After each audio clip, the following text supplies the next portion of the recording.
আচ্ছা, ওকে রেস্ট নিতে বলো, আর বলে দিও যে কয়দিন পর থেকে যেন অফিসে আসে।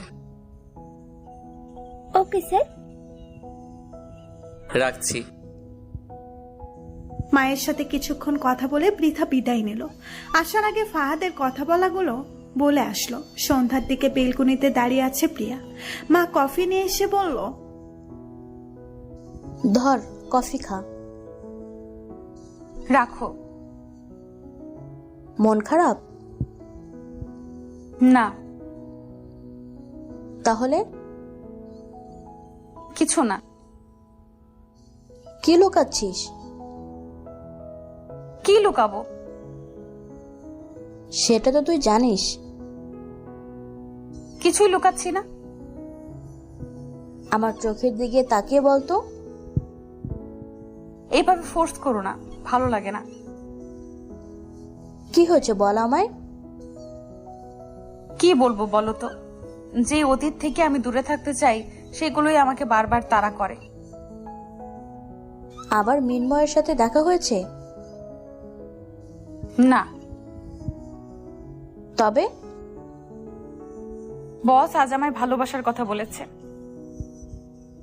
কি? হ্যাঁ, ভালো লাগে না আর কিছু জিজ্ঞেস করিও না। আমি একটু একা থাকবো, যাও তুমি। মা আর কিছু বলল না, চলে গেল। মা চলে যাওয়ার কিছুক্ষণ পরে ফাহাদ ফোন দেয়। প্রিয়ার একদম ফোন রিসিভ করতে ইচ্ছে করছে না, তবুও ফোনটা রিসিভ করলো। ওপাশ থেকে ফাহাদ বলল, এখন কেমন আছো? জি আলহামদুলিল্লাহ। কি হয়েছিল তোমার? হুট করে সেন্সলেস হয়ে গেলে কেন? জানি না। তোমার কি মন খারাপ? না। আমার কেন জানি মনে হচ্ছে তোমার মন খারাপ। আমি পরে ফোন দিব, কেমন? ফাহাদ ফোনটা রেখে দিল। এই মেয়েটাকে বোঝা বড্ড কঠিন। আনমনে হাজারো কথা ভাবছিল, তখন ফাহাদের মা রুমে আসে। কি করছিস? কিছু না মা। কিছু কি ভাবছিস? তবে তেমন কিছু না। নিশ্চয়ই প্রিয়াকে নিয়ে ভাবছিস। ফাহাদ আসলো। জানোই তো। ভালোবাসার কথা জানিয়েছিস? আজ তো জানালাম, কিন্তু কোনো রেসপন্স পাইনি। বলার সাথে সাথে কি হ্যাঁ বলে দেবে নাকি? লেগে থাক আঠার মতো, ভালো না বেশে যাবে কোথায়? ফাহাদ ওর মাকে শক্ত করে জড়িয়ে ধরে বলল, আমার লক্ষ্মী মা। পরের দিন ফাহাদ অফিসে গিয়ে প্রিয়াকে দেখতে পেল। প্রিয়াকে দেখেই ওর মাথা গরম হয়ে গেল। মনে মনে বলল, এতবার উপ করে বললাম রেস্ট নিতে, তা না করে অফিসে এসে পড়েছে। কি এত কাজ মহারানীর? ফাহাদের রুমে প্রিয়ার ডাক পড়ল। সবসময় শুধু আজে বাজে কথা। প্রিয়া ফাহাদের রুমে গেল। May I come in sir? Yes. Priya ভেতরে গিয়ে চুপচাপ দাঁড়িয়ে আছে। ফাহাদ হাতে একটা কলম নিয়ে ঘুরাচ্ছে আর প্রিয়াকে পর্যবেক্ষণ করছে। ফাহাদ কিছু বলছে না দেখেই প্রিয়াই বলল, আমায় ডেকেছিলেন? কি এত কাজ তোমার অফিসে? মানে? আমি তোমাকে রেস্টে থাকতে বলেছিলাম না? তাহলে অফিসে কেন আসছো? আমার কোনো রেস্টের প্রয়োজন নেই, আমি একদম ঠিক আছি। ফাহাদ টেবিলের উপরে হাত দিয়ে বাড়ি দিল। চেয়ার ছেড়ে প্রিয়ার কাছে এগিয়ে আসতেই প্রিয়া 2 পা পিছিয়ে গেল। স্যার, আপনি হয়তো ভুলে যাচ্ছেন যে আমি আপনার অফিসের সামান্য একজন ওয়ার্কার, আর আপনি আমার বস। হুটহাট এইভাবে কাছে আসাটা মানায় না। আদারওয়াইজ আমি তো আপনার ওয়াইফ নই। ফাহাদ ঠোঁটে দুষ্টু হাসি ফুটিয়ে বলল, বউ হবে বুঝি? প্রিয়া সিরিয়াস মুডে বলল, কোনো ইচ্ছে নেই আমার। আর একটা কথা, আপনি আমার বস, তাই আমাকে ডাকতেই পারেন, তবে অবশ্যই কাজের জন্য ডাকবেন। অযথায় অকারণে ডাকবেন না প্লিজ। এতে আমার উপর এফেক্ট পড়ে। নানান জন নানান কথা বলে। এতটুকু বলেই প্রিয়া চলে যাওয়া ধরল। ফাহাদ প্রিয়ার হাত ধরে বলল, তুমি কি আমায় ইগনোর করছো? ফাহাদের থেকে নিজের হাতটা ছাড়িয়ে নিয়ে প্রিয়া বলল, আপনি কি ইগনোর করার মতো কেউ? ইগনোর তাকেই করা যায় যার সাথে এমন কোনো রিলেশন থাকে যাতে তাকে ইগনোর করা যায়। আপনার সাথে আমার এমন কোনো রিলেশন নেই। প্রিয়া চলে গেল। হ্যাঁ, ফাহাদকে ইগনোর করা শুরু হয় এখান থেকেই।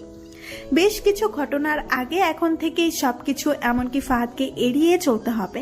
অন্যান্য অফিসে জবের অ্যাপ্লাইও করতেছে অলরেডি। জব হলে এখান থেকে ফাহাদের জীবন থেকে সরে যাবে প্রিয়া। মিছিমিছি ভালোবাসা নামক কোনো বন্ধনে আটকাতে চায় না প্রিয়া। এভাবেই প্রতিনিয়ত প্রিয়া ফাহাদকে এড়িয়ে চলছে। ফাহাদ যতই প্রিয়ার কাছে যেতে চাইছে, প্রিয়া ততই দূরত্ব বজায় রাখছে। ফাহাদও মনে মনে প্রতিজ্ঞা নেয়, যত পারো ইগনোর করো, আমিও পিছু ছাড়বো না। দেখবো তোমার ইগনোর করার ধৈর্য কত আর আমার ভালোবাসার ধৈর্য কত। অফিস থেকে বাড়ি এতটুকুতেই প্রিয়া নিজেকে আটকে রেখেছে। কেমন যেন চুপচাপ হয়ে গেছে।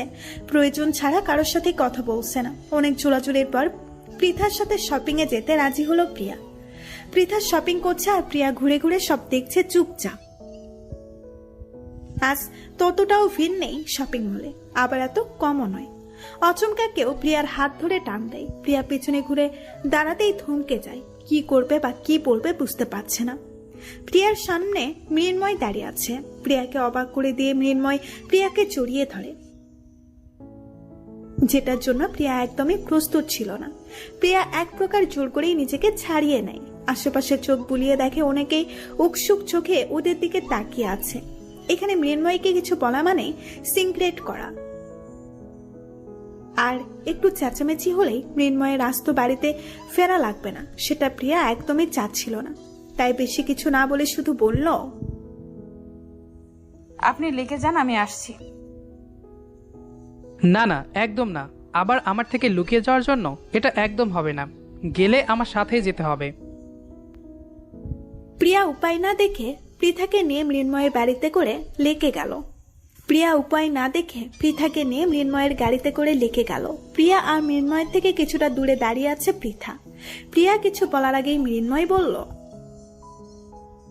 জানো তোমাকে কত কষ্ট করে খুঁজে পেয়েছি। সেদিন কেন আমার থেকে পালিয়ে গেলে? আমার উপর রাগ করে? আমি জানি আমি অনেক বড় ভুল করে ফেলেছি। প্লিজ আমায় ক্ষমা করে দাও। বলতে বলতেই মৃন্ময় প্রিয়ার পা পেছিয়ে ধরে। প্রিয়া মৃন্ময়কে ধরে দাঁড় করায়। না চাইতেও ঠোঁটের কোণে হাসি ফুটে ওঠে।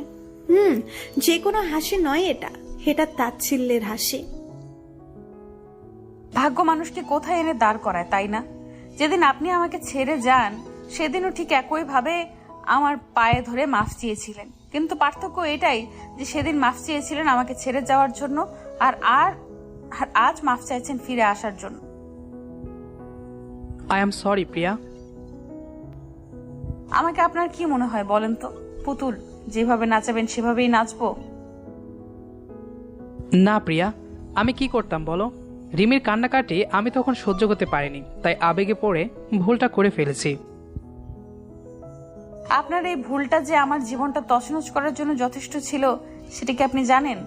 সে যাই হোক, নিজের ভালোবাসার কাছে গিয়েছেন, ভালো কথা। এখন কেন এমন হন্যে হয়ে খুঁজছেন আমায়? আমি আমার ভুলটা বুঝতে পেরেছি। আমি তোমায় ভালোবাসি। হাসালেন। আপনি কি ভালোবাসা কি সত্যি জানেন? তখন আপনার মনে হয়েছিল রিমিকে ঠকাতে পারবেন না, আর এখন বলছেন আমায় ভালোবাসেন। আপনি যদি তখন একটা বার সময় নিয়ে তাহলে হয়তো এই দিনটা আমাদের দেখতে হতো না। রিমির সাথে যখন আপনার ব্রেকআপ হয় তখনও একবার উচিত ছিল নিজের একটু সময় নেওয়া, রিমিকে সময় দেওয়া, তারপর বিয়ের ব্যাপারে আগানো উচিত ছিল। কিন্তু আপনি সেটা করেননি। এমনকি আমায় দেখার পরও আপনি আমার প্রেমে হাবুডুবু খেতে শুরু করেন। পর মুহূর্তে রিমি ফিরে আসায় সেটা আবার ভ্যানিশ হয়ে যায়। রিমি যখন ব্যাক করলো তখন যদি ঠান্ডা মাথায় ভাবতেন, একবার আমায় জানাতেন, তাহলেও হতো। কিন্তু আপনি এমন কিছুই করেননি। সবকিছু আপনি এলোমেলো করে দিয়েছেন। আমার মাফ চাওয়ার মুখ নেই, তবুও বলবো একটাবার মাফ করো। ভুল তো মানুষই করে, ভালোবেসে না হয় ভুলটা মাফ করে দাও। সেই ভুলের ক্ষমা হয় যেটা অনিচ্ছাকৃত হয়। ইচ্ছাকৃত ভুলের কোনো মাফ হয় না। যেদিন আপনার অনেক কিছু ছিল সেদিন আপনি কিচ্ছু করেননি, নিজ স্বার্থে আমায় ঠকিয়ে গিয়েছেন। আমি জানি তুমি আমায় এখনো ভালোবাসো। আপনি ভুল জানেন, আমি আপনাকে কখনোই ভালোবাসিনি। তাহলে বিয়ের ব্যাপারে? হ্যাঁ, বিয়ের ব্যাপারে এগিয়েছিলাম। যে কোনো সম্পর্ক গড়ার আগে সবচেয়ে বেশি কোন জিনিসটা দরকার জানেন? বিশ্বাস। আমি তো কাউকে বিশ্বাসই করি না, কিন্তু আপনাকে বিশ্বাস করতে শুরু করেছিলাম। আপনি আমার চোখে আঙুল দিয়ে দেখিয়ে দিয়েছিলেন আপনি আমার বিশ্বাসের যোগ্য না। সেখানে ভালোবাসা তো অনেক দূরের কথা। প্লিজ প্রিয়া। কোনো কিছু বলেই কোনো লাভ হবে না। জানি না আপনার সাথে আবার রিমির কি হয়েছে, তবুও বলছি, যাই হোক মিটিয়ে নিন। জানেন তো, একটা কাচের বা মাটির জিনিস ভেঙে গেলে সেটা কখনো জোড়া লাগে না, আর যদিও জোড়া লাগে তাহলে সেটার গায়ে দাগ লেগে থেকে যায়।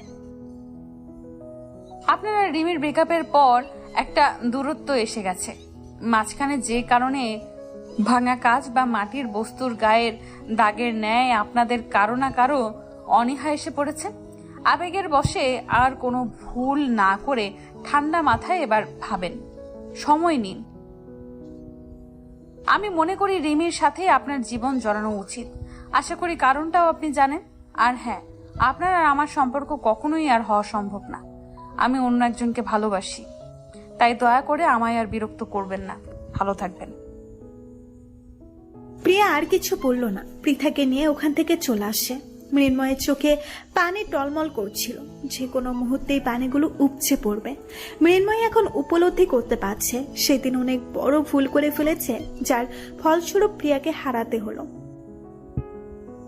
না পাওয়ার কষ্ট দারুণ, কিন্তু পেয়েও হারানোর কষ্ট নির্ধারণ, যেটা সহ্য করার ক্ষমতা খুব কম মানুষেরই থাকে। প্রিয়া কাউকে ভালোবাসে না, কেন জানি মুখ ফুসকে কথাটা বের হয়ে গেছে। তবে ভালোই হয়েছে, মৃন্ময় অন্তত নিজের মনকে এটা বলে বোঝাতে পারবে যে প্রিয়া এখন অন্য কারো। কিছু কিছু ভালো লাগা, ভালোবাসা বুঝে এমনই হয়, যখন মানুষটি জীবনে থাকে তখন তার মূল্য কেউই দিতে পারি না, কিন্তু যখন মানুষটা দূরে সরে যায়, হারিয়ে যায়, তখনই আমরা বুঝতে পারি সে কি আর কতটা ছিল আমাদের জীবনে। তখন বুকের এই শূন্য হাহাকারগুলো নিজেকেই বয়ে বেড়াতে হয়। সেই দিনের পর মৃন্ময় বাংলাদেশ থেকে চলে যায় ব্যাংকক। যে দেশে ভালোবাসার মানুষটিকে পেয়েও নিজের দোষে হারাতে হলো, সে দেশে থাকাটা বড্ড কষ্টের। তাছাড়া এখানে থাকলে বেহাইয়া মনটা বারবার চাইবে প্রিয়ার কাছে যেতে। যতই প্রিয়াকে দেখবে ততই কষ্ট পাবে। যদি কখনো নিজের মনকে আটকাতে পারে তবেই বাংলাদেশে ফিরে আসবে মৃন্ময়। মৃন্ময় প্লেনে বসে নীলচে আকাশে সাদা সাদা মেঘগুলো দেখছিল, সাথে এক বুক হাহাকার। প্রিয়া আকাশের দিকে তাকিয়ে একটা দীর্ঘশ্বাস ছাড়ল। ফাহাদকে ইগনোর করার মাত্রা বাড়িয়ে দেয় প্রিয়া, কিন্তু তাতে এতটুকুও লাভ হচ্ছে না। ফাহাদও আঠার মতো লেগেই আছে। কখনো কখনো কোনো ফাইলের সাথে লাভ লেটার পাঠাচ্ছে, তো কখনো কখনো গোলাপ। অফিসের কম বেশি সবাই জানে এখন ফাহাদ প্রিয়াকে ভালোবাসে। এটা নিয়েও নানান জনের নানান মতামত। কারো কারো মতে প্রিয়া খুব বোকা, নয়তো এমন ছেলেকে কি কেউ হাতছাড়া করে। আবার কেউ কেউ এটাই ভেবে পায় না যে এত বড় লোকের ছেলে সাধারণ ওই মেয়ের মধ্যে এমন কি খুঁজে পেল। এসব কথা যে প্রিয়া কিংবা ফাহাদের কানে আসে না, বিষয়টা এমন নয়। সব কথাই ওদের কানে আসে। এসব রাগ প্রিয়া ফাহাদের উপরে ছাড়ে, আর ফাহাদ মিষ্টি হেসে প্রতিবারে উত্তর দেয়, লোকের কথায় আমার কি এসে যায়? আমি তো তোমায় ভালোবাসি। প্রিয়া জানতো, খুব ভালো করেই জানতো ফাহাদকে বোঝানোর ওর কাম্য নয়। দেখতে দেখতে এভাবেই কেটে যায় 6টা মাস। এই 6টা মাস প্রিয়ার এত অবহেলা পেয়েও ফাহাদের ভালোবাসা একটুও কমেনি, বরং দিনকে দিন ভালোবাসার চক্র বৃদ্ধি, মুনাফার হারে বেড়েই চলেছে। মাঝে মাঝে ফাহাদ নিজেও বুঝে না এমন কি কম আছে যে কারণে প্রিয়া আমায় ভালোবাসে না, আর কেনই বা ও আমাকে বিশ্বাস করতে পারে না। 7 পাঁচ ভাবতে ভাবতে হাত ঘড়ির দিকে তাকিয়ে দেখে অফিস ছুটি হয়ে গিয়েছে। ফাহাদও চলে যাওয়ার জন্য তাড়াতেই কাজ ভেদ করে দেখতে পেল প্রিয়া গেটের সামনে দাঁড়িয়ে কারোর সাথে কথা বলছে। প্রিয়াকে দেখে স্পষ্ট বোঝা যাচ্ছে প্রিয়া কথা বলতে নারাজ, কিন্তু ওইদিকে ছেলেটাও কিছুতেই সহ্যে না, এমনকি প্রিয়ার হাত পর্যন্ত ধরে ফেলে। ফাহাদের মাথায় রক্ত উঠে যায়। এত বড় সাহস ফাহাদের! অফিসের সামনে দাঁড়িয়ে ফাহাদের ভালোবাসার মানুষটিকে বিরক্ত করা। ফাহাদ দ্রুত বেগে লিফটে ওঠে। আজ মনে হয় লিফটও স্লো করছে। ফাহাদ যখন বের হলো, প্রিয়া তখন ছেলেটার বাইকে বসেছে। ফাহাদ কিছুই বুঝতে পারল না, মেজাজ আরো খারাপ হয়ে যায়। গাড়ি নিয়ে ফাহাদও পেছনে পেছনে ফলো করে ওদের। একটা বাড়ির সামনে বাইক থামাতেই ফাহাদও গাড়ি থামায়। ফাহাদ দ্রুত গাড়ি থেকে নেমে সামনে এগিয়ে যায়। ছেলেটার শার্টের কলার ধরে বলে, হাউ ডেয়ার ইউ ইডিয়ট। ফাহাদের চোখে মুখে রাগে আগুন জ্বলছে মনে হচ্ছে। ঘটনায় আকস্মিকতায় ছেলেটা চমকে যায়, আর সাথে প্রিয়াও। কারণ ছেলেটার কেউই নয়, প্রিয়ার ছোট ভাই। প্রিয়া বিশ্বাসই করতে পারছে না এটা ফাহাদ। ফাহাদের হাত ছাড়িয়ে নিয়ে প্রিয়া রাগী কণ্ঠে জিজ্ঞেস করলো,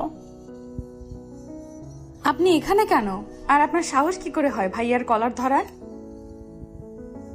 এবারে যেন ফাহাদ আকাশ থেকে পড়ে। কি করবে কিছুই আসছে না মাথায়। এক পলকে শুধু প্রিয়ার দিকেই তাকিয়ে আছে, মুখ দিয়ে কোনো কথাও বের হচ্ছে না। কোনো মতে থতমত খেয়ে বলল, কে? তোমার ভাই? হ্যাঁ, আমার ভাই। কিন্তু আপনি এখানে কেন? ফাহাদ এবার প্রিয়ার ভাইয়ের কাছে হাত জোর করে বলল, প্লিজ ভাইয়া, প্লিজ মাফ করে দিবেন। আমি আসলে একদম বুঝতে পারিনি। আমি ভেবেছিলাম কোনো ছেলে হয়তো ওকে বিরক্ত করছে, আর তাই মাথা ঠিক ছিল না। ছোট ভাইয়া কিছু বলার আগেই ফাহাদ প্রিয়াকে বলল, তুমি তো বলনি যে তোমার ভাইয়ারা ফিরে এসেছে। তোমার ভুলের জন্য আজ আমি কি একটা ভুল করে ফেললাম? ভাইয়ার সাথে আমি যোগাযোগ করতে চাইনি, তাই ভাইয়া আজ অফিসের সামনে গিয়েছিল। তাছাড়া আমার সব কথা আপনাকে বলবো কেন? কে আপনি? এবার ছোট ভাইয়া বলল, ছেলেটাকে? আমার অফিসের মালিক প্লাস বস। ছোট ভাইয়া মাথা চুলকিয়ে বলল, বস? তাহলে এত রিয়াক্টের কি হলো? ভাইয়া উনি একটা সাইকো। ফাহাদ মুখটা কাচুমাচু করে বলল, শুধু শুধু ভাইয়ার সামনে আমার বদনাম করছো কেন? ভাইয়া, আপনি ওর কথা রাখেন। আগে আমায় বলেন ক্ষমা করেছেন। আপনি ওর বস? আপনার দোষ। ক্ষমা দেখি কি করে। আমাকে আপনি তুমি করেই বলেন। আর ওর বস শুধু আমি অফিসে, বাহিরে তো। ফাহাদ পুরো কথা বলার আগেই প্রিয়া বলল, বাহিরে উনি একটা সাইকো। ভেতরে চলো, মা নাকি অপেক্ষা করছে। আরে ওনাকেও নিয়ে চল। বাড়ির সামনে এসে খালি মুখে চলে যাবে নাকি? গরিবের ঘরের খাবার ওনার মুখে উঠবে না। সোজা কথায় বললেই পারো যে আমি খেলে তোমাদের বাড়ির খাবার কমে যাবে। অযথাই আবার দোষ দিচ্ছ কেন? আপনি পিয়ার কথা কানে নিয়েন না, আমার সাথে আসেন। আমি না তুমি করে বলতে বললাম ভাইয়া। আচ্ছা, সে বলবো নে, এখন আসেন। না ভাইয়া, যেদিন প্রিয়া মন থেকে চাইবে সেদিনই ভেতরে যাব। আজ আসি।